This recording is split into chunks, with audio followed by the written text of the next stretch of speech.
Technology introductions or an introduction. Module outcomes. Identified the competence standard of ICT or information communications technology for teaching and learning in pre-service teacher education. Number 2,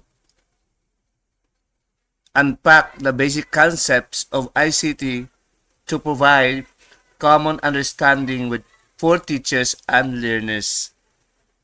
Number 3, valued the use of ICT or information communication technology in the teaching and learning processes. Introduction.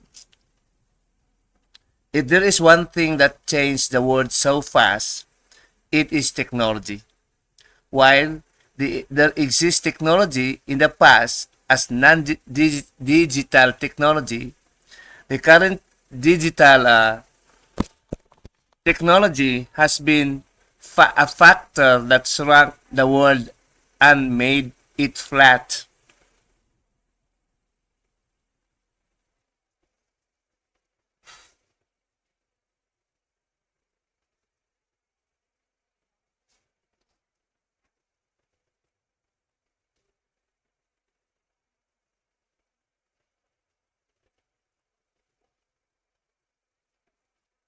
It has provided a new environment for learning, new ways teachers new ways teachers teach, and also the new ways of how learners learn.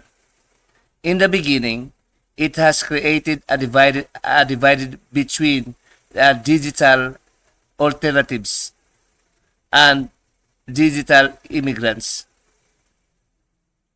or digital natives and digital immigrants. However, as the years go by, such divide has become narrower and even blurred. This has led to a new educational revolution in teaching and learning, which has been triggered by technology and resulted to better learning outcomes in the 21st century.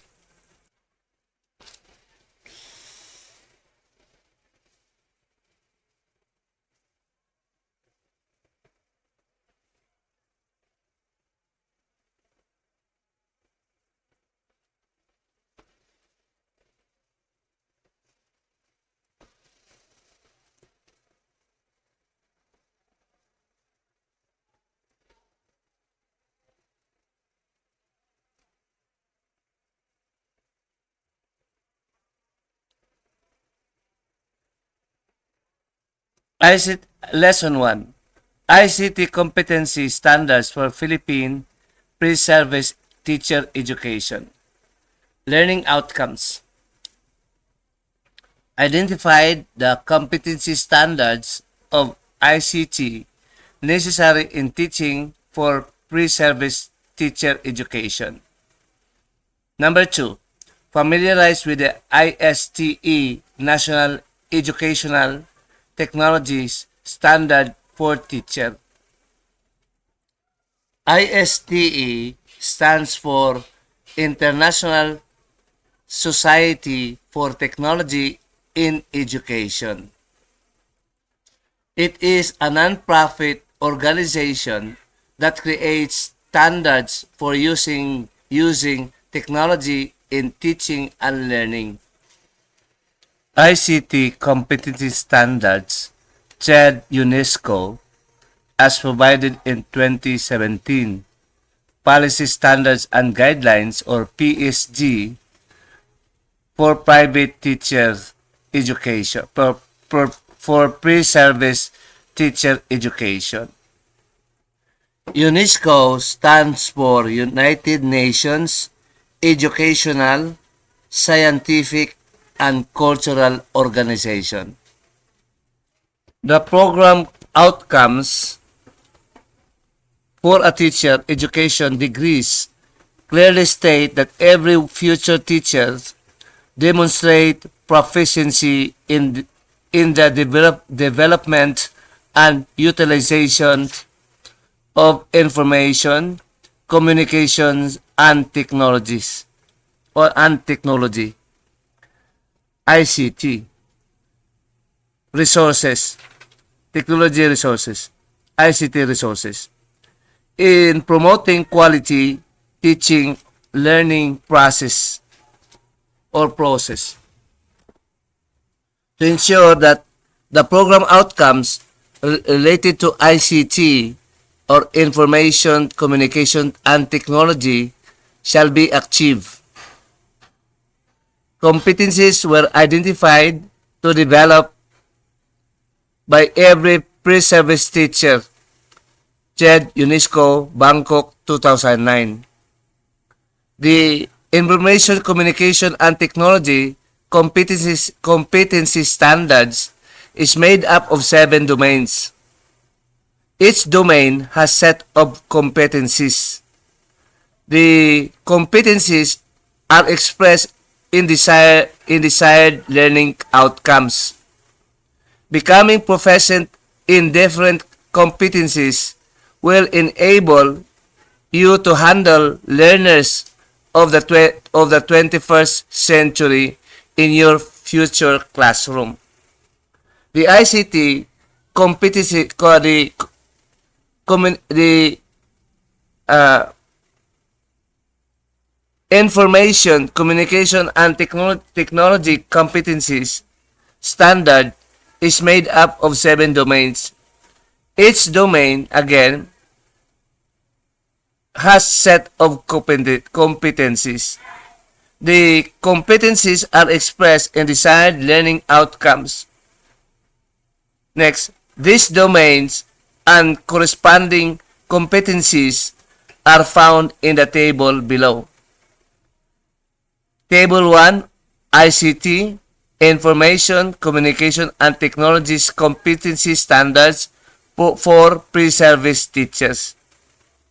Domain number 1, Understanding ICT in Education, under which 1.1 demonstrate awareness of policies affecting the information, communication, and technology in education. 1.2 comply with information, communication, and technology policies as they affect teaching learning. 1.3 contextualize information, communication, and technology policies to the learning environment. And the second domain, or domain 2, curriculum assessment. 2.1, under which demonstrate understanding of concepts, principles, and theories of information communication technologies system as they apply to teaching learning. 2.2 evaluate digital and non-digital learning resources in response to students' diverse needs. 2.3 develop digital learning resources to enhance teaching learning. 2.4 use information, communication, and technology tools to develop 21st century skills, information media and technology skills, learning and innovation skills, career skills, and effective communication skills. Domain 3, pedagogy, under which 3.1 apply relevant technologies tools for classroom activities. 3.2 Use of information communication technology knowledge to solve complex problems and support students' collaborative activities. 3.3 Model collaborative knowledge construction in face-to-face and virtual environments. Domain 4 Technology tools. 4.1 Demonstrate competence in technical operations of technology, tools, and system as they apply to teaching and learning. Medyo malabo. Basahin na natin. Use technology tools to create new learning opportunities to support a community of learners. 4.3 Demonstrate proficiency in the use of technology tools to support teaching and learning. Domain number 5 Organization and administration. 5.1 Under which manage technology assisted instructions in the inclusive classroom environment. 5.2 Exhibit leadership in shared decision making using technology tools. Domain number 6 Teacher professional learning. Again, domain 6 is teacher professional learning. 6.1 Under which explore existing and emerging technologies to acquire additional content and pedagogical knowledge. 6.2 Utilize technology tools and in creating communities of practice. 6.3 Collaborate with peers, colleagues, and stakeholders to access the information in support of professional learning. Domain 7 now. Teacher disposition. 7.1 Under which demonstrate social, ethical, and legal responsibility in the use of technology tools and resources. 7.2 Show positive attitude towards the use of technology tools.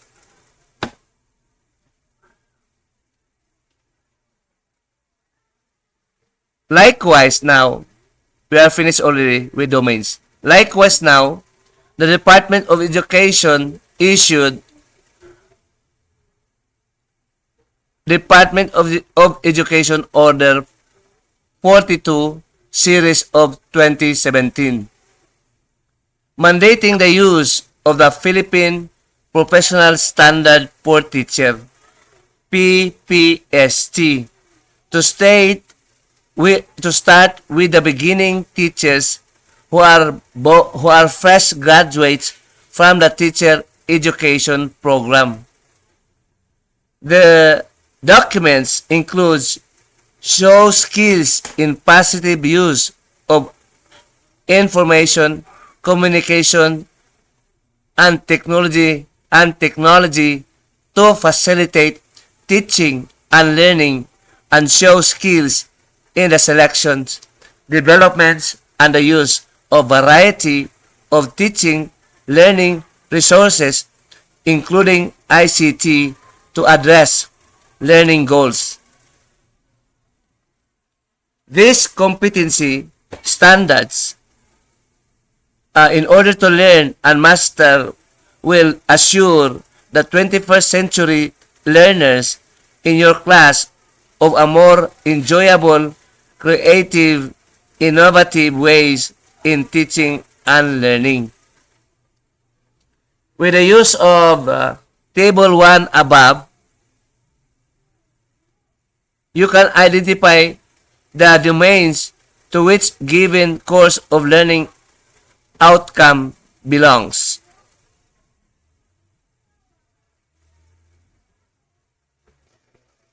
Medyo malabo pa rin, pero itutuloy natin. Course learning of outcomes. Number 1, explain information, communication, and technology policies and safety issues as they impact on the teaching learning process. Number 2, integrate media and technology in various content areas. Number 3, apply learning theories and principles in design and development of lessons through appropriate media and technologies for teaching learning. Number 4, formulate teaching learning experiences and assessment tasks using appropriate and innovative technologies. Number 5, demonstrate social, ethical, legal responsibility in the use of technology tools and resources. Let us explain more on the web.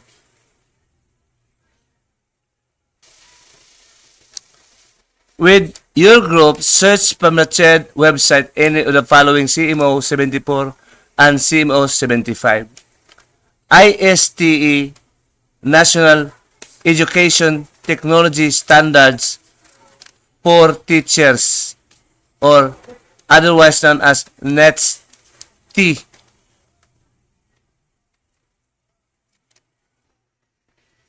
ISTE stands for International Society for Technology in Education. An international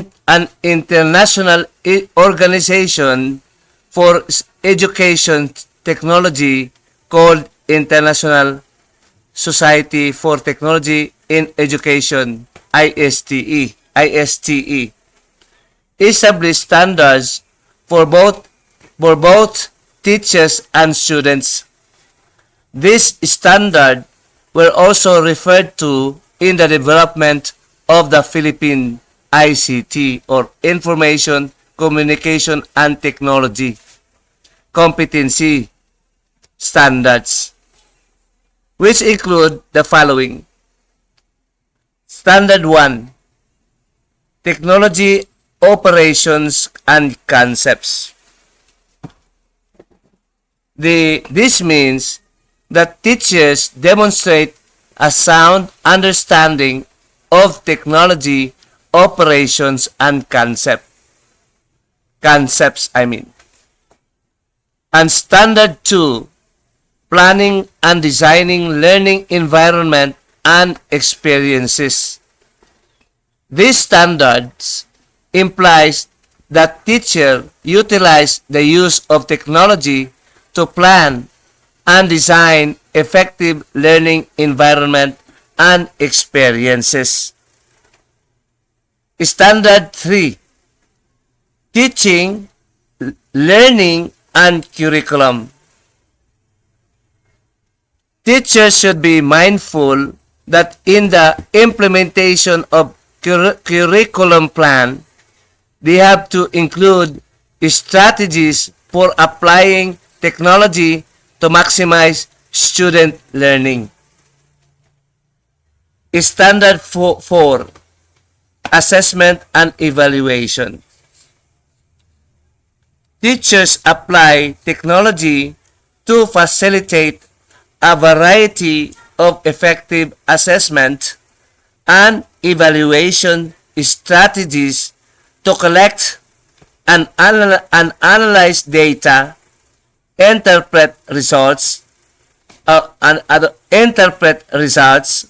and communicate findings to improve structural practice and maximize students' learning.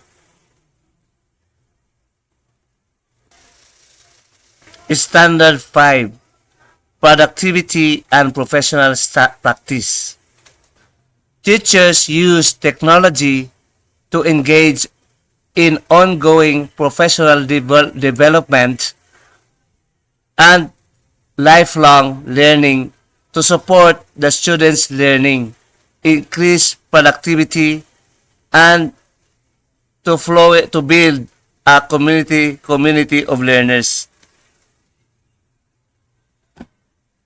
Standard 6, social, ethical, legal, and human issues.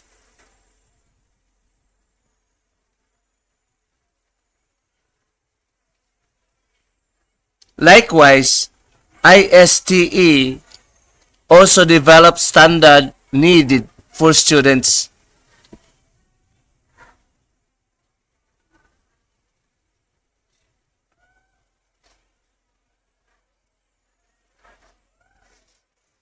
Again, ISTE stands for International Society for Technology in Education.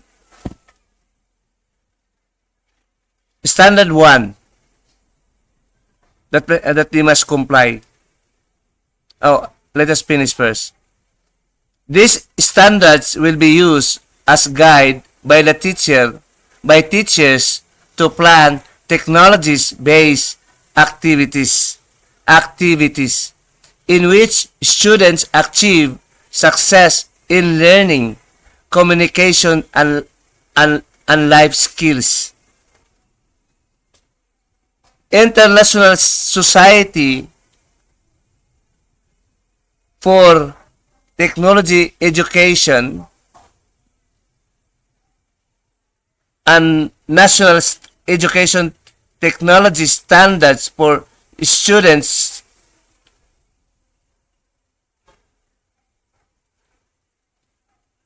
from how technology teaches facilitates learning outcomes. From how technology teaches facilitate learners outcomes of student learning should indicate the following standards have been complied with. Standard 1,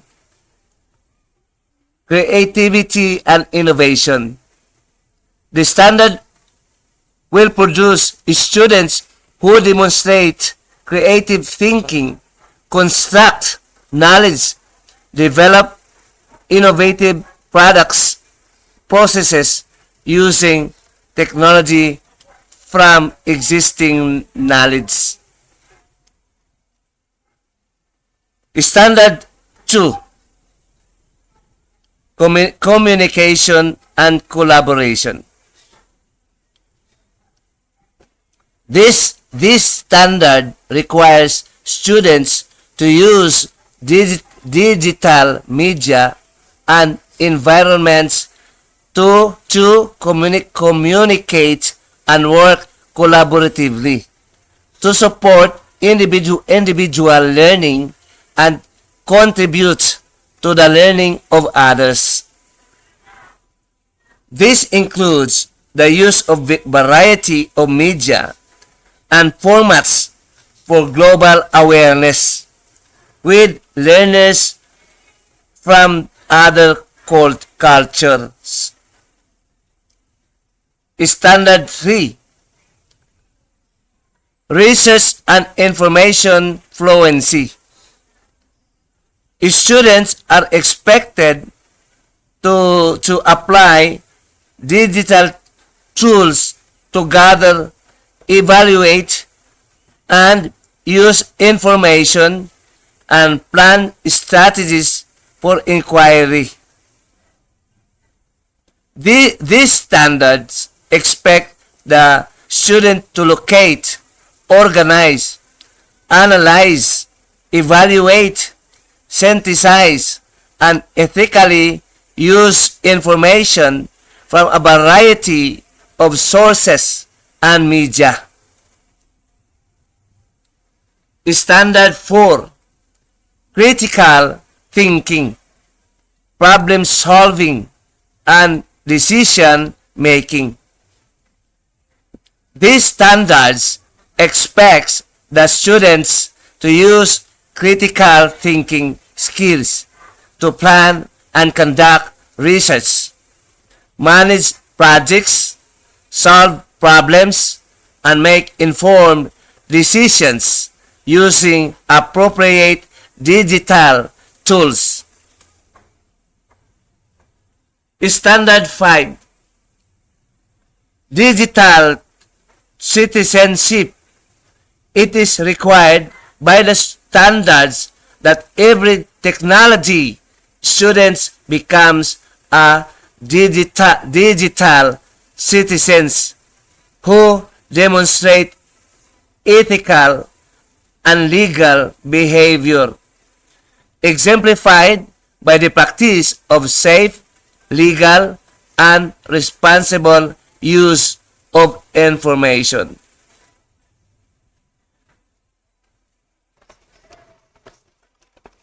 Further, students exhibits positive attitude towards the support of technology for collaborations, learning, and productivity as digital citizens. Standard number 6. Technology operations and concepts. Sound understanding of technology concepts, systems, and operations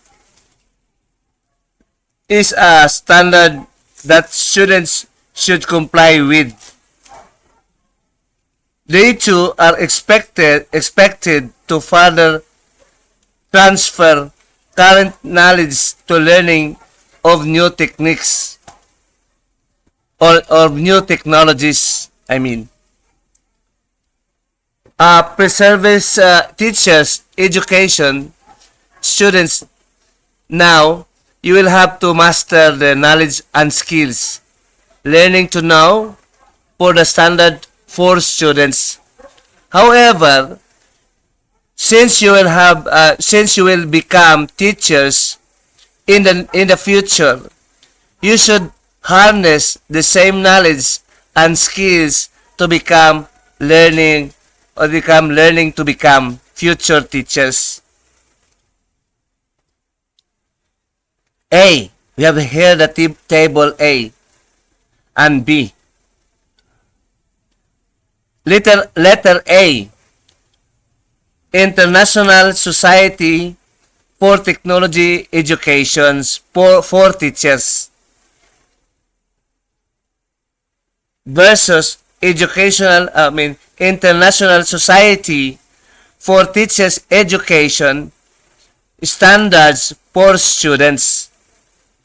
And for teachers, number 1, technology operations and concepts, while students, creativity and innovations. Number 2, for teachers, planning and designing, learning, environment, and experiences. For students, communication and collaboration. Number 3, teaching, learning, and curriculum. And for the students, research, information fluency.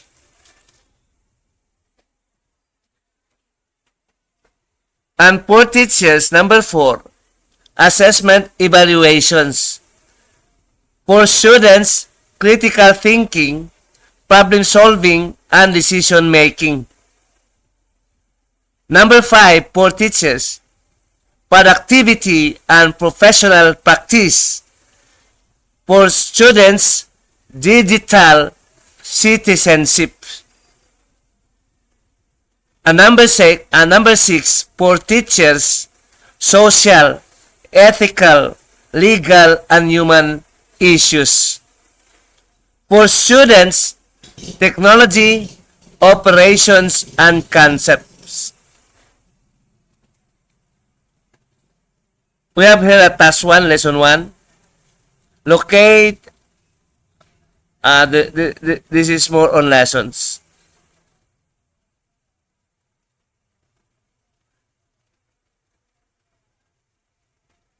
We are now in the lesson 2. Understanding the basic concept in information communication technology. I think we need to be careful not to get too specific. It is technology competency, technology computers. While on the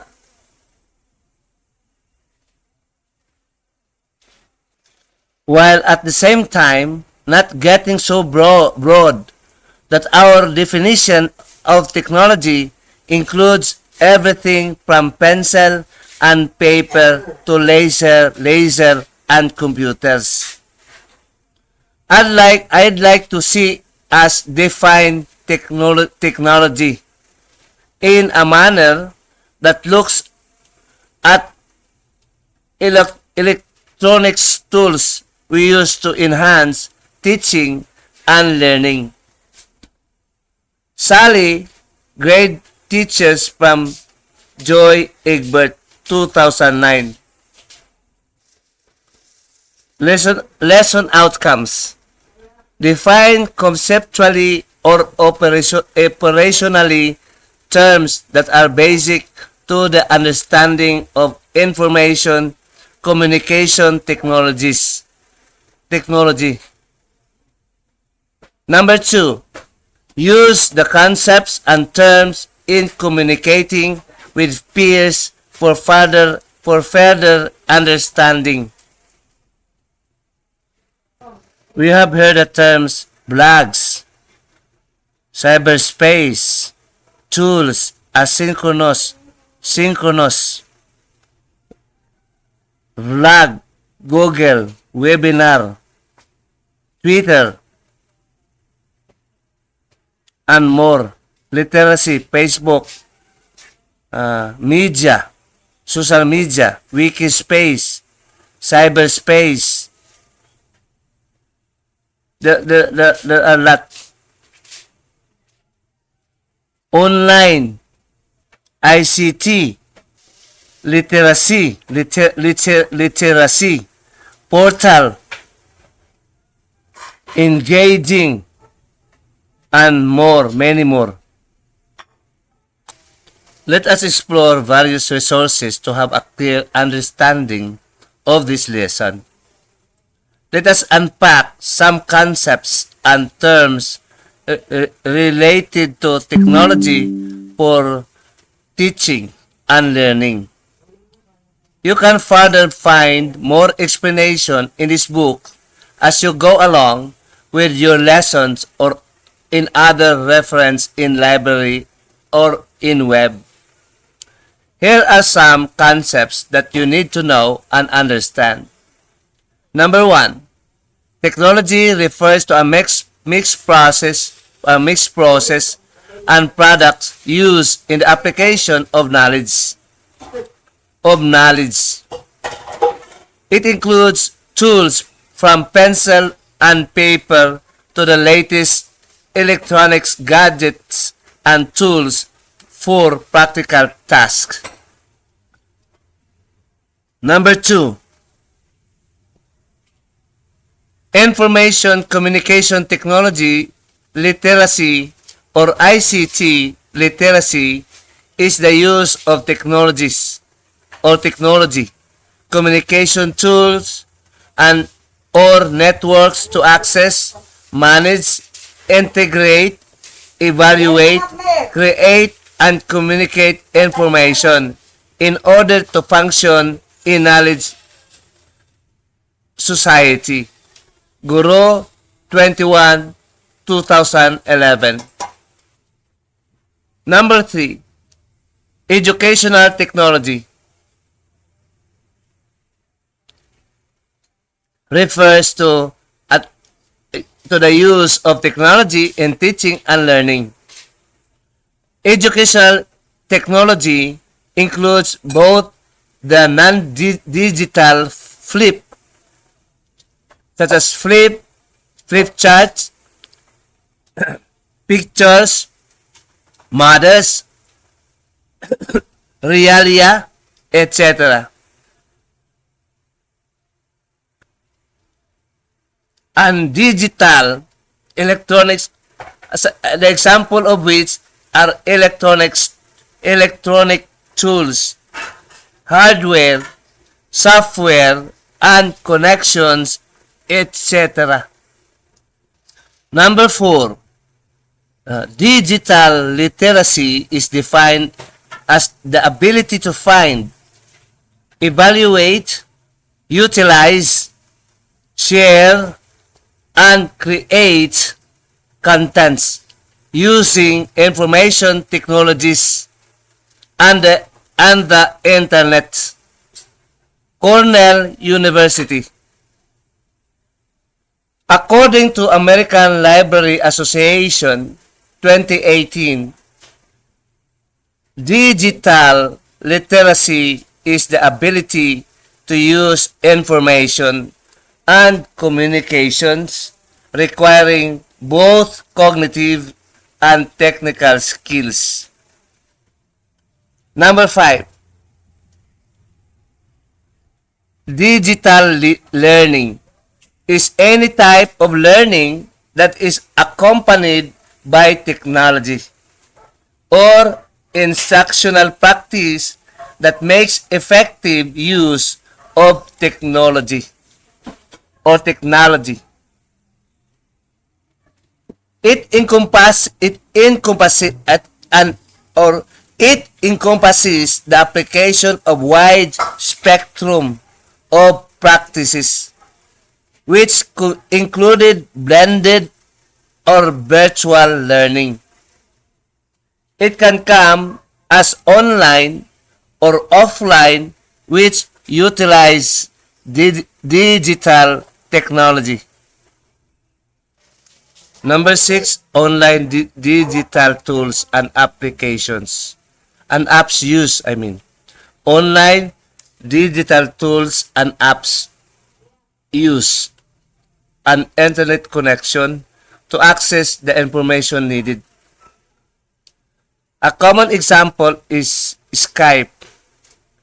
It is a telecommunication application software products that specializes in providing video chat, and voice calls between computers, tablets, mobile devices via internet and to regular telephones. Number 7, offline digital tools and apps can still be used even if there is no internet access.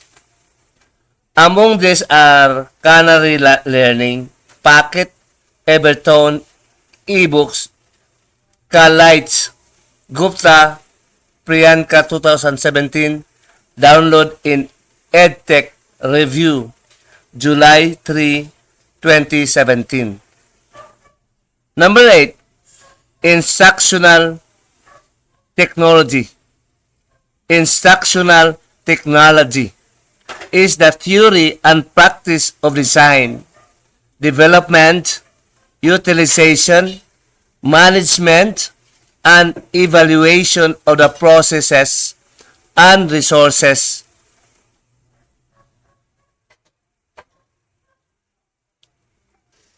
Number 10 is multimedia. Is a sequential or simultaneous use of a variety of media formats in a given presentation or self-study program. Number 11. Internet is a massive network of networks, a networking infrastructure. It connects millions of computers together globally, forming a network in which any computer can communicate with other computers as long as they are connected to the internet. It is generally defined as global network connections, millions of computers. World Wide Web, or WWW, is also called the web, which is graphical environment on computer networks that allows you to access, view, and maintain documentations that can include text, data, sound, and videos. It is a way of accessing information over the medium of internet. It is an information sharing models that is built on top of the internet. Number 3. Web access is the ability of learners to access the internet at any point during the lesson in order to take advantage of the array of available education resources. Number 4. WebQuest is an inquiry-oriented lesson format, in which most or all information that learners work with comes from the web. This can be created using various programs, including simple word processing documents that include links to websites. Number 5. Productivity refer to any type of software associated with computers related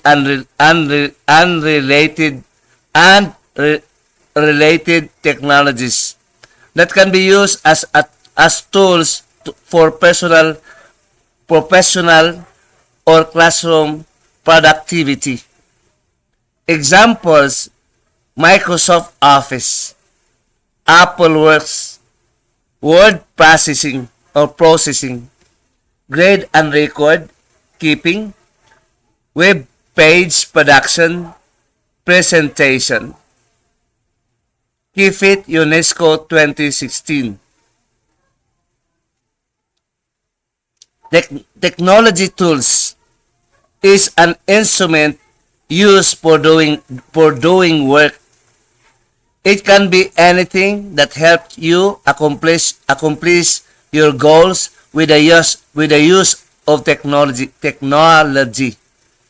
These technology tools can be classified as: letter A, data or calculation tools. Examples: spreadsheets, Excel, sketchpads, probability constructor. B, design tools. These are used to make models and designs, creating and building. Included here are family tree maker, Goligi or Goligi, and crazy machines, among others. Letter C, discussion tools. There are 4 different approaches that utilize discussions and interactions in the internet. These are threaded discussion forum, blogging, live chat, and video teleconferencing, netiquette or netiquette, and safety on the net. This is only recorded for a preliminary examinations in educ 3. That's all, and thank you. Again, this is Banjelo de Cristo, 21st century prof ed teacher evangelist.